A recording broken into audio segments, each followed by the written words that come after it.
नमस्कार दोस्तों। कार्तिक मास की आप सभी भक्तों को हार्दिक शुभकामनाएं। आज हम कार्तिक मास के आगे का वृत्तांत सुनाने जा रहे हैं, लेकिन उससे पहले हम आपको आज श्री कृष्ण की एक कथा सुनाने जाएंगे। सबसे पहले हम आपको एक श्री कृष्ण जी की सच्ची कथा सुनाते हैं। उसके बाद हम आपको कार्तिक मास का आगे का वृत्तांत, जो अधूरी कथा थी, वो सुनाएंगे। हम आपसे अनुरोध करते हैं कि अगर अभी तक आपने इस कथा को लाइक नहीं किया तो एक बार लाइक करके हमारे चैनल को सब्सक्राइब जरूर कर दीजिएगा और एक बार कमेंट बॉक्स में जय श्री कृष्ण जय श्री हरि विष्णु लिखना ना भूलें। एक छोटे से गांव में एक दरिद्र विधवा ब्राह्मण रहती थी। 6 वर्षीय बालक मोहन के अलावा उसका और कोई भी नहीं था। वह 2-4 भले घरों में भिक्षा मांगकर अपना और अपने बच्चे का पेट भर लेती और भगवान का भजन करती थी।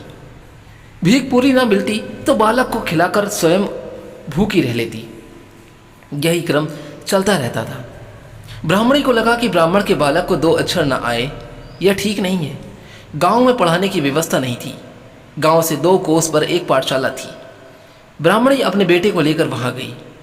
उसकी दरिद्रता तथा रोने पर दया करके वहां के अध्यापक ने बच्चे को पढ़ाना स्वीकार कर लिया। वहां पढ़ने वाले छात्र गुरु के घर में रहते थे, किंतु ब्राह्मणी का पुत्र मोहन अभी बहुत छोटा था और ब्राह्मणी को भी अपने पुत्र को देखे बिना चैन नहीं पड़ता था। अतः मोहन नित्य पढ़ने जाता और सायंकाल को घर लौट आता। उसको विद्या प्राप्ति के लिए प्रतिदिन 4 कोस चलना पड़ता था। मार्ग में कुछ दूर जंगल था। शाम को लौटने में अंधेरा होने लगता था। उस जंगल में मोहन को डर लगता था। एक दिन गुरु जी के यहाँ कोई उत्सव था। मोहन को अधिक देर हो गई। जब वह घर लौटने लगा तो रात हो गई थी। अंधेरी रात जंगली जानवरों की आवाज़ों से बालक मोहन भय से थरथर कांपने लगा था। ब्राह्मणी भी देर होने के कारण बच्चे को ढूंढने निकली। किसी प्रकार अपने पुत्र को वह घर ले आई। मोहन ने बड़ी सरलता से कहा, माँ, दूसरे लड़कों के साथ ले जाने तो उनके नौकर आते हैं। मुझे जंगल में आज बहुत डर लगा। तू मेरे लिए भी एक नौकर रख दे। मोहन की बातें सुनकर बेचारी ब्राह्मणी रोने लगी। उसके पास इतना पैसा कहाँ कि नौकर रख सके। माता को रोते देख मोहन ने कहा, माँ, तू रो मत। क्या हमारा कोई और नहीं है? अब ब्राह्मणी क्या उत्तर दे। उसका हृदय व्यथा से भर गया था। उसने कहा कि बेटा, गोपाल को छोड़कर और कोई हमारा नहीं है। बच्चे की समझ में इतनी ही बात आई कि कोई गोपाल उसका है, जो गोपाल है वह उसका है। तब उसने पूछा कि माँ, ये गोपाल कौन है और वह क्या लगते हैं मेरे और कहाँ रहते हैं? ब्राह्मणी ने सरल भाव से कह दिया कि वे तुम्हारे भाई लगते हैं, सभी जगह रहते हैं, परंतु आसानी से नहीं दिखाई देते। संसार में ऐसा कौन सा स्थान है जहाँ वे रहते नहीं? लेकिन उन्हें तो देखा था ध्रुव ने, प्रहलाद ने और गोकुल के गोपों ने। बालक को तो अपने गोपाल भाई को जानना था। वह अपनी माँ से पूछने लगा, गोपाल मुझसे छोटे हैं या बड़े हैं? अपने घर आते हैं या नहीं आते? माँ ने उसे बताया कि तुमसे वे बड़े हैं और घर भी आते हैं, पर हम लोग उन्हें देख नहीं सकते। जो उनको पाने के लिए व्याकुल होता है, उसी के पुकारने पर वे उसके पास आते हैं। मोहन ने कहा कि जंगल में आते समय मुझे बड़ा डर लगता है। मैं उस समय बहुत व्याकुल हो जाता हूँ। वहाँ पुकारूं तो क्या गोपाल भाई आएंगे? माता ने कहा कि हाँ बेटा, तू विश्वास के साथ पुकारेगा तो वे अवश्य आएंगे। मोहन की समझ में बस इतनी ही बात आई कि जंगल में अब किसी से डरने की जरूरत नहीं है। डर लगने पर व्याकुल होकर मैं पुकारूंगा तो मेरा गोपाल भाई वहाँ आ जाएगा।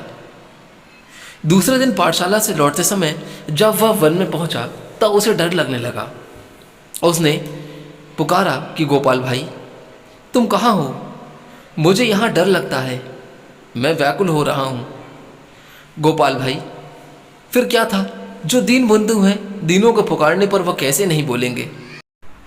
मोहन को बड़ा ही मधुर स्वर सुनाई पड़ा, भैया तू डर मत, मैं अभी आया। यह स्वर सुनते ही मोहन का भय भाग गया था।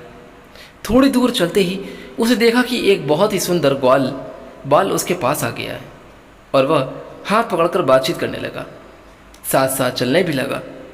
उसके साथ खेलने भी लगा। वन की सीमा तक वह पहुंचकर लौट गया। गोपाल भाई को पाकर मोहन का भय जाता रहा। घर आकर जब उसने अपनी माँ को सब बातें बताईं, तब वह ब्राह्मणी हाथ जोड़कर गदगद हो अपने प्रभु को प्रणाम करने लगी। उसने समझ लिया कि जो दया में द्रौपदी और गजेंद्र की पुकार पर दौड़ पड़े थे, मेरे भोले बालक की पुकार पर भी वह आए ही थे। ऐसा ही ये प्रक्रिया रोज नित्य होने लगी थी। फिर एक दिन उसके गुरुजी के पिता का श्राद्ध होने लगा। गुरुजी सबसे कुछ लाने को कह रहे थे। मोहन ने भी सरलता से पूछा कि गुरुजी, मैं क्या लेके आऊं? गुरुजी को ब्राह्मणी की अवस्था का पता था। उन्होंने कहा कि बेटा, तुमको कुछ नहीं लाना होगा। लेकिन मोहन को यह बात कैसे अच्छी लगती। सब लड़के लाएंगे तो मैं भी क्यों ना लेके आऊं। उसके हट को देखकर गुरुजी ने कह दिया कि अच्छा, तुम 1 लोटा दूध ले आना। घर जाकर मोहन ने माता से गुरुजी के पिता के श्राद्ध की बात कही और यह भी कहा कि मुझे 1 लोटा दूध ले जाने की आज्ञा मिली है। ब्राह्मणी के घर में था क्या जो वह दूध ला देती। मांगने पर भी दूध उसे कौन देता। लेकिन मोहन ठहरा बालक। वह रोने लगा। अंत में माता ने उसे समझाया, तू गोपाल भाई से दूध मांग लेना, वे अवश्य तेरे लिए दूध का प्रबंध जरूर कर देंगे। फिर क्या था, दूसरे दिन मोहन ने जंगल में गोपाल भाई को जाते ही पुकारा और मिलने पर कहा, आज मेरे गुरुजी के पिता का श्राद्ध है, मुझे 1 लोटा दूध ले जाना है भाई।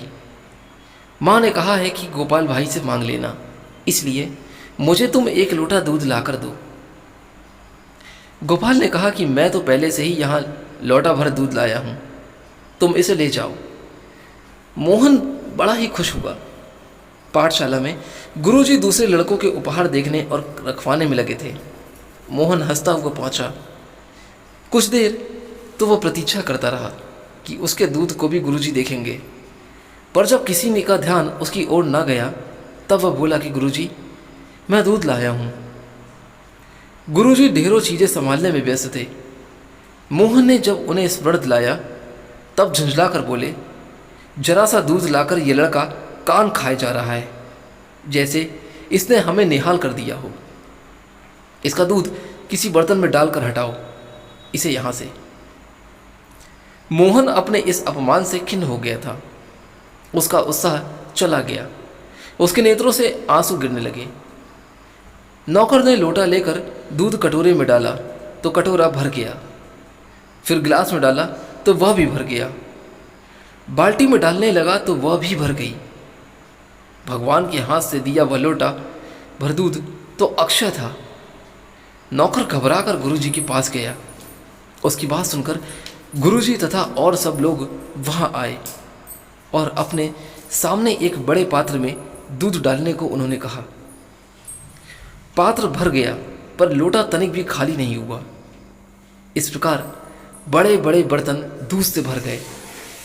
अब गुरुजी ने पूछा कि बेटा, तू दूध कहाँ से लेके आया है? सरलता से बालक ने कहा कि मेरे गोपाल भाई ने दिया है। गुरुजी और भी चकित हुए। उन्होंने पूछा कि गोपाल भाई कौन है? तुम्हारे तो कोई भाई नहीं है। मोहन ने दृढ़ता से कहा कि क्यों नहीं है, गोपाल मेरा बड़ा भाई है, वो मुझे रोज वन में मिल जाते हैं। माँ कहती है कि वह सब जगह रहता है, पर दिखाई नहीं देता। कोई उसे जब बहुत प्यार से व्याकुल होकर पुकारे तब वह आ जाते हैं। उससे जो कुछ मांगा जाए वह तुरंत दे देता है। अब गुरु जी को कुछ समझना नहीं था। मोहन को उन्होंने हृदय से लगा लिया। श्राद्ध में उस दूध से खीर बनी और ब्राह्मण उसके स्वाद का वर्णन करते हुए तृप्त नहीं होते थे। गोपाल भाई के दूध का स्वाद स्वर्ग के अमृत से भी नहीं, तब संसार के किसी पदार्थ में कहाँ से होगा। उस दूध का बना सिद्धांत पाकर गुरु जी के पितर तृप्त ही नहीं हुए, माया से मुक्त भी हो गए। श्राद्ध समाप्त हुआ। संध्या को सब लोग चले गए। मोहन को गुरुजी ने रोक लिया था। अब उन्होंने कहा कि बेटा, मैं तेरे साथ चलता हूँ, तू मुझे अपने गोपाल भाई के दर्शन करा देगा ना? मोहन ने कहा कि चलिए, मेरा गोपाल भाई तो पुकारते ही आ जाता है। वन में पहुंचकर उसे पुकारा। उत्तर में उसे सुनाई पड़ा, आज तुम अकेले तो हो नहीं, तुम्हें डर तो नहीं लग रहा है, फिर मुझे क्यों बुला रहे हो? मोहन ने कहा कि मेरे गुरुजी तुम्हें देखना चाहते हैं, तुम जल्दी से आ जाओ। कहाँ हो तुम? जब मोहन ने गोपाल भाई को देखा तो गुरुजी से कहा, आपने देखा मेरा गोपाल भाई कितना सुंदर है? गुरुजी कहने लगे कि मुझे तो नहीं दिखता है, मैं तो ये प्रकाश मात्र देख रहा हूँ। अब मोहन ने कहा, गोपाल भाई तुम मेरे गुरुजी को दिखाई क्यों नहीं दे रहे हो?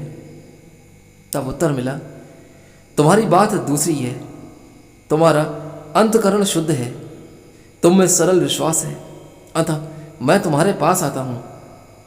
तुम्हारे गुरुदेव को जो प्रकाश दिख गया उनके लिए वही बहुत है, उनका इतने से ही कल्याण हो जाएगा। उस अमृत भरे स्वर को सुनकर गुरुदेव का हृदय गदगद हो गया।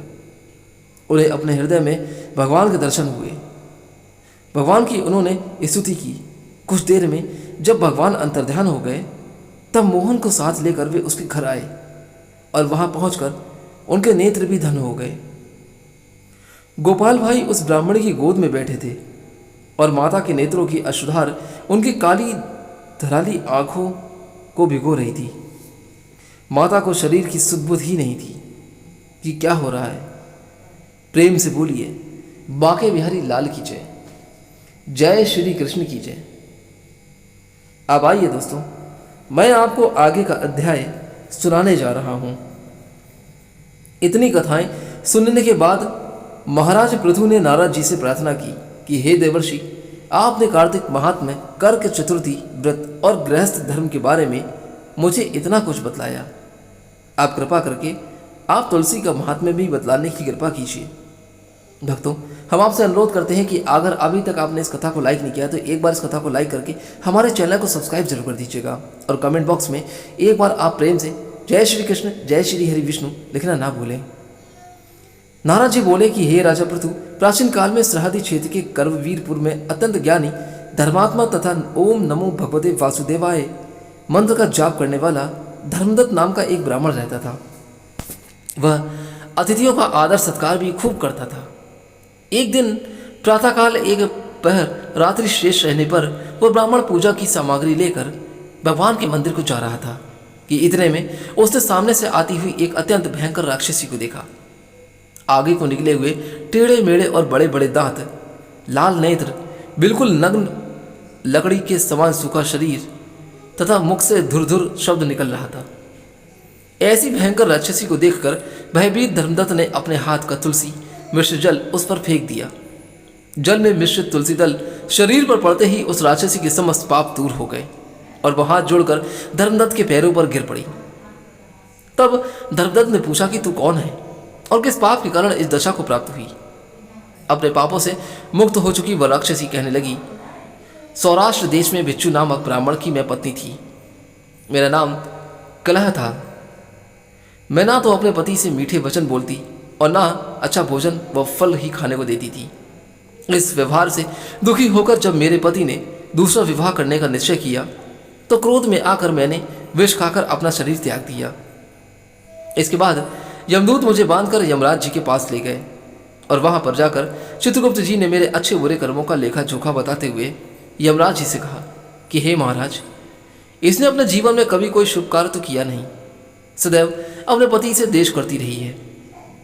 यह सुनकर यमराज ने आज्ञा दी, क्योंकि जिस बर्तन में वह पकाती थी उसी में खाती थी, इसलिए इसको पहले अपनी संतान को खाने वाली बिल्ली की योनि में भेजा जाए। उसके बाद पति से द्वेष करने के कारण इसको विष्ठा खाने वाली शुक्री की योनि प्राप्त हो। तदंतर इसके बाद क्योंकि इसने आत्महत्या की है इसलिए यह प्रेत योनि में जाए। सो महाराज, मैं 500 वर्ष से इसी योनि में फिर रही हूँ। भूख और प्यास से दुखी होकर एक वैश्य के शरीर में प्रवेश करके मैं कृष्णा और त्रिवेणी नदी के संगम पर गई। जैसे ही मैं नदी के तट पर पहुंची, विष्णु के दूतों ने मुझे वैश्य के शरीर से निकालकर बाहर फेंक दिया। वहां से घूमती घूमती मैं आ ही रही थी कि आप मिल गए। और आपने तुलसी में से जो जल मेरे ऊपर फेंका है उससे मेरे संपूर्ण पाप नष्ट हो गए हैं। आप कृपा करके इस प्रेत योनि से मेरा उद्धार कीजिए। राक्षसी से सारा वृत्तांत सुनने के बाद ईश्वर भक्त ब्राह्मण धर्मदत्त ने कहा, तुमको देखकर मुझे अत्यंत दुख हुआ। मैं जानता हूं कि तीर्थ, व्रत, दान आदि सत्कर्म प्रेत योनि में नहीं हो सकते। तुम्हारे पाप अधिक तथा पुण्य बहुत कम है। इसलिए मैंने अपने जीवन काल में जितना कार्तिक मास का स्नान और व्रत किया है उसका आधा पुण्य तुमको देता हूं। इससे तुम्हें उत्तम गति की प्राप्ति होगी।